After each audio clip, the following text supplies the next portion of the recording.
हाय दोस्तों।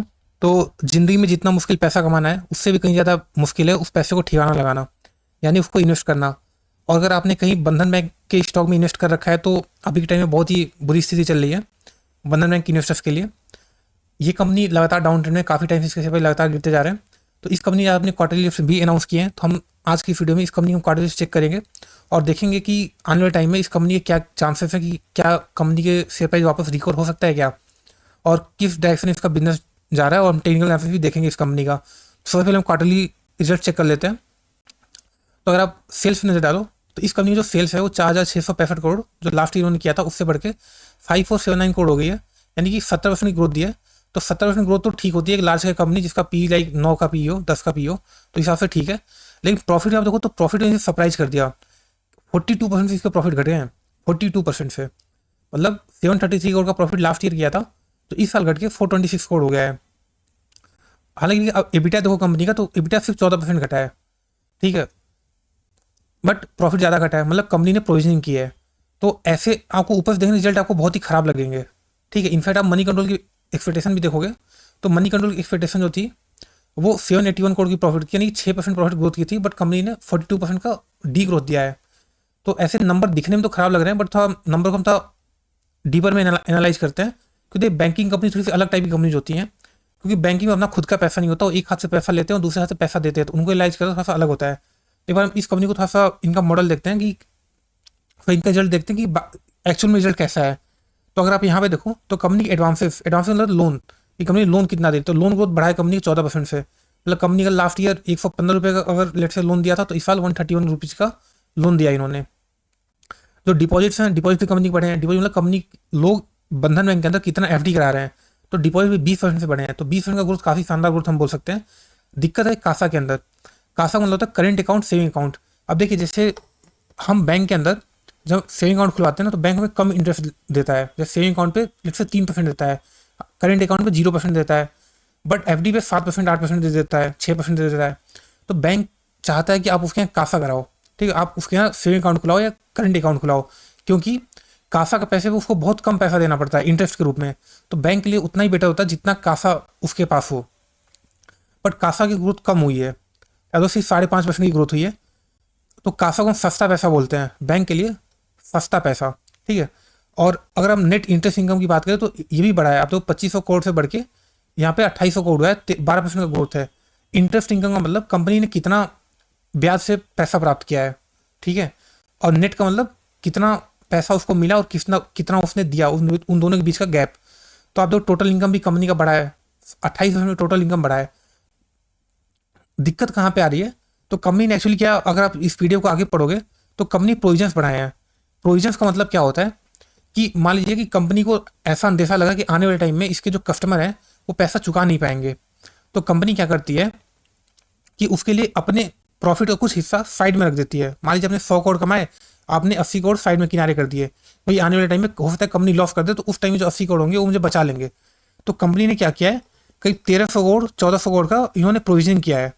तो ये 1300 1400 करोड़ कंपनी के प्रॉफिट में ऐड होते हैं, बट चूंकि कंपनी ने उसको प्रोविजन बना दिया, मतलब वो जो चीज़ है वो कंपनी के प्रॉफिट्स में ऐड नहीं हुए, तो इस वजह से आपको प्रॉफिट कम दिख रहे हैं। तो ये जो कंपनी है ऐसा रिजल्ट खराब तो नहीं है, बट चूंकि कंपनी ने प्रोविजन बढ़ाए हैं इसलिए रिजल्ट हमको खराब दिख रहे हैं। तो देखिए ये जो है कंपनी, इसे हम करेंगे आप। तो देखिए जो बंधन बैंक है ना, तो बंधन बैंक का देखिए लोन ग्रोथ के अंदर कोई कमी नहीं है, डिपॉजिट्स कंपनी के बढ़े हैं। और कंपनी का ग्रॉस एनपीए भी देखोगे तो एनपीए भी काफ़ी हद तक पिछले टाइम से कम हुआ है। जैसे अगर आप यहाँ पे क्वार्टर्स पे क्लिक करो और यहाँ सबसे नीचे ग्रॉस एनपीए सेक्शन होता है, तो लास्ट ईयर उन्होंने इनका जो ग्रॉस एनपीए था 7% था, जो कि उन्होंने कम करके 4.68% कर लिया है। तो ग्रॉस एनपीए तो कंपनी का घट रहा है, ठीक है। तो कंपनी का एनपीए घट रहा है, फिर भी कंपनी प्रोजेक्ट बढ़ा रही है। तो इसका एक सिंपल सा चीज़ है कि कंपनी जो है वो रिटेल सेक्टर पे फोकस करना चाहती है। जैसे अगर कंपनी का आप हिस्ट्री पढ़ोगे आप, तो कंपनी जो शुरू हुई थी वो माइक्रो फाइनेंस में शुरू हुई थी। मतलब इनके जो प्रोमोटर थे वेस्ट बंगाल के अंदर गांव जाते थे और वो महिलाओं को कम्युनिटी बनाते थे, मतलब 10-15 महिलाओं को ग्रुप बनाया और उनको ग्रुप लोन देते थे।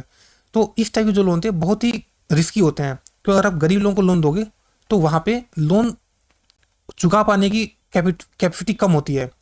तो जो भी कंपनी जो गरीब लोगों को लोन देती है, जो कि माइक्रो फाइनेंस में डील करती है, वहाँ पे एक रिस्क हमेशा रहता है जैसे अगर मैं आपको एक कंपनी दिखाऊं जिसका नाम है फ्यूजन माइक्रो फाइनेंस, तो अगर आप यहाँ पे प्रॉफिट पे जाओ क्वार्टर्स पे, तो आप देखो इस कंपनी के प्रॉफिट कैसे बढ़ रहे थे। एक छोटी कंपनी है, आप देखो तो इसने प्रॉफिट 1 करोड़, 13 करोड़, 75, 95, 102, 115, 120, 126, 126, 133, यहाँ तक कंपनी के प्रॉफिट, मतलब सोचो जो कंपनी 1 करोड़ का प्रॉफिट कमाती थी वो 1 करोड़ से बढ़ के उसका प्रॉफिट 133 करोड़ हो गया। कितनी ही शानदार ग्रोथ थी। बट उसके बाद क्या हुआ आप देखो, suddenly next quarter company loss में चली गई। प्रॉफिट तो छोड़ दो, सीधा लॉस में चली गई। अगले क्वार्टर क्या हुआ, सीधा 305 करोड़ का लॉस। मतलब समझो कि कंपनी जितना इधर 3-4 साल में कमाया था वो एक ही क्वार्टर में खत्म हो गया। और ये ईयर में नहीं, क्वार्टर में, एक क्वार्टरली रेट्स हैं, ठीक है। लेकिन मैं बता रहा हूँ कि रिस्क किस टाइप का होता है। और अब इस कंपनी का शेयर प्राइस देखो, तो दो शेयर कैसे क्रैश किया है। तो ये यहाँ पे बहुत ही शानदार तेजी, और उसके बाद एक यहाँ पे देखो बहुत तेज यहाँ पे गिरावट हुई है। क्योंकि अब आप ये बोलो कि कंपनी खराब थी, कंपनी खराब नहीं, कंपनी का नेचर है। आपको समझना पड़ेगा कि कंपनी का नेचर कैसा है। जो ये कंपनी माइक्रो फाइनेंस में डील करती थी तो वहाँ पे इस टाइप के रिस्क हमेशा से ही थे। आप ये सोच सकते हो यार कंपनी तो 2 के पी मिले, 5 के पी मिले, इतना सस्ता पी मिला, हम खरीद लेते हैं। पर जो बड़े लोग होते हैं उन्हें पता होता है कि इस कंपनी का रिस्क कैसा है, आने वाले टाइम में इस कंपनी का लॉस होने की संभावना है। तो जैसे ही लॉस होगा पी रेशो अपने ऑटोमेटिक ज़्यादा हो जाएगा।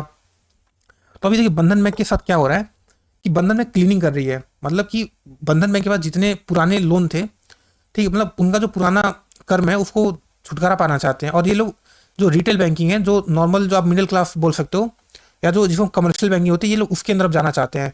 अगर आप इनका लोन ग्रोथ देखोगे तो 14% का हुआ है। लेकिन अगर आप सिक्योर सेक्टर में लोन देखोगे, सिक्योर लोन जिसके ऊपर बैंक कुछ गिरवी रखता है, जैसे आप होम लोन है तो बैंक आपसे आपका घर गिरवी रखता है, तो उसके अंदर 34% की ग्रोथ हुई है। सिक्योर्ड लोन के अंदर 34% ग्रोथ हुई है। तो ये जो बैंक है अभी अनसिक्योर्ड माइक्रो फाइनेंस लोन से ये सिक्योर्ड लोन की तरफ बढ़ता जा रहा है। तो हम ये बोल सकते हैं कि ये कंपनी अब यहाँ से क्लीनिंग इसकी धीरे धीरे हो रही है। मे बी 2-3 क्वार्टर और परेशान करे आपको, बट यहाँ से अब कंपनी के लिए ग्रोथ के चांसेस थोड़े से बढ़ रहे हैं। और अगर आप इसके पीसीआर चेक करो, जो कि हम प्रोविजन कवरेज रेशियो बोलते हैं, वो 85% का है। मतलब कंपनी ऐसा फाइनेंशियली स्टेबल है। जो आरबीआई की गाइडलाइंस है उससे इसका अधिक पैसा है। तो कंपनी फाइनेंशियली स्टेबल है, इसका जो लोन है और कोई डिफॉल्ट भी करता है तो उसको रिकवर करने के लिए इसका पर्याप्त पैसा है। साथ में कंपनी एनपीए कम हो रखे हैं। तो मतलब बैंक अपनी लोन रिकवरी और जो रिस्क मैनेजमेंट है उस पर काम कर रहा है। तो यहाँ से जो निगेटिव साइड है वो थोड़ी थोड़ी अब लग रहा है कि अब यहाँ शायद अब यहाँ से नीचे नहीं जाएगा। शेयर प्राइस की बात नहीं कर रहा हूँ, बिजनेस की बात कर रहा हूँ कि बिजनेस शायद अब इसका बॉटम बन चुका है और यहाँ से अब अच्छी चीज़ें ही बाकी हैं। क्योंकि आप दो तो इसका नेट इंटरेस्ट इनकम बढ़ा है, ऑपरेटिंग प्रॉफिट बढ़ा है। तो इस हिसाब से तो हर चीज़ सही दिख रहा है, ठीक है। हाँ, एक दो चीज़ें दिक्कत है यहाँ पे, जो इनका जो नेट इंटरेस्ट मार्जिन है वो थोड़ा सा घटा है, 7.2% से 6.9% हो गया। और जैसे मैंने बताया कि इनके जो स्लिपरेज हैं, स्लिपरेज का मतलब होता है कि मान लीजिए कि कोई लोन है, किसी ने लोन लिया था, अब बैंक ये समझ चुकी है भाई कि ये तो नहीं ये वापस आने वाला है, ठीक है। तो और उसको वो अपने बैलेंस शीट राइट ऑफ कर देती है कि भाई ये जो हमने लोन दिया था लेट से 100 रुपये का, अब ये वापस नहीं आएगा, तो हम उसको एज लॉस कंसिडर कर चुके हैं। तो कंपनी ने करीब 13 बिलियन का 13 बिलियन रुपीज़, तो ये कितना हो गया, आई थिंक 1300 करोड़ से थोड़ा कम, तो उतना उन्होंने राइट ऑफ किया है। मतलब उस चीज़ को अपने बैलेंस शीट से हटा दिया है। तो अब ये चीज़ जो है एक तरफ से अच्छी बात है कि भाई जो चीज़ आप इतने टाइम से नहीं रिकवर कर पा रहे थे वो आप लॉस में ही समझ जाओ। तो अब यहाँ पे मोस्टली क्लीनिंग प्रोसेस जो है इस कंपनी का हो चुका है। बाकी ये जो कंपनी है अभी, जो इनका डिजिटल बैंकिंग है, मतलब ये जो मैं चीज़ बोल रहा हूँ इनके पीपीटी से ही बोल रहा हूँ मैंने। ये जो पीपीटी है, ठीक, मैंने इसको पढ़ा था तो मैं यहीं से बोल रहा हूँ ये चीज़ें बातें। तो इन्होंने पीपीटी मेंशन कर रखा है कि इनके जो यूपीआई ट्रांजेक्शन है 71% से बढ़े हैं। इनके जो रिटेल होम लोन है, रिटेल लोन से वो 95% से बढ़े हैं। कमर्शियल बैंकिंग 38% से ग्रोथ हुआ है। तो इनका अब जो नेक्स्ट विजन है, जो नेक्स्ट फोकस है, वो बंधन बैंक 2.0 का है, जहाँ पे वो लोग ये जो माइक्रो फाइनेंस लोन है वहाँ से हटके ये लोग कमर्शियल बैंकिंग के अंदर तरफ जाएंगे। तो अब हम बोल सकते हैं कि यहाँ से ये बैंक जो है एग्रेसिव ग्रोथ फेज से स्टेबल ग्रोथ फेज में शिफ्ट हो रहा है, ठीक है। क्योंकि जो एग्रेसिव माइक्रो फाइनेंस में ग्रोथ काफ़ी एग्रेसिव होती है पर वहाँ रिस्क भी ज़्यादा होता है। तो अब एक कंपनी जो है वो रिस्क मिनिमाइज करके जो स्टेबल ग्रोथ फेज है वहाँ पे शिफ्ट कर रही है। तो जो लोग शॉर्ट टर्म प्रॉफिट ढूंढ रहे हैं उनके लिए रिस्क है, बट अगर आप लॉन्ग टर्म इन्वेस्टर के लिए ये बैंक एक सेफ बेट मतलब हो सकता है। तो देखिए इन्वेस्टिंग जो है सिर्फ एक नंबर्स का गेम नहीं है, ये एक साइकोलॉजी गेम भी है। जब प्रॉफिट गिरता है तो लोग पैनिक करते हैं, और जब ग्रोथ दिखाई देती है तो लोग फोमो में आ जाते हैं। तो देखिए इस पे क्या हो सकता है कि जैसे अगर आप लॉन्ग टर्म इन्वेस्टर हो तो ये बैंक स्टेबल दिख रहा है। अगर आप शॉर्ट टर्म ट्रेडर हो तो थोड़ा पेशेंस रखना पड़ेगा, क्योंकि प्रॉफिट वापस आने में टाइम लग सकता है।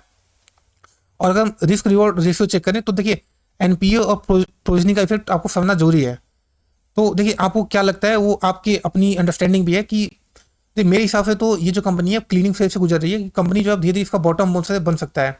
और हम टेक्निकल चार्ट देखें तो आप देखो तो ये इसका एक मेजर सपोर्ट था, और कंपनी कंटिन्यूसली डाउन ट्रेंड में थी। अभी जो है ये कंपनी अपने सपोर्ट के नीचे ट्रेड कर रही है। ठीक है, तो यहाँ सपोर्ट को ब्रेकर नीचे आ गई है। तो अगर आप इन्वेस्ट करना चाह रहे हो तो इसको मेरे हिसाब से एक बार ये अपने अब ये रेसिस्टेंस हो गया तो एक बार इसको ब्रेकआउट दे करके, ठीक है, जैसे मान लीजिए,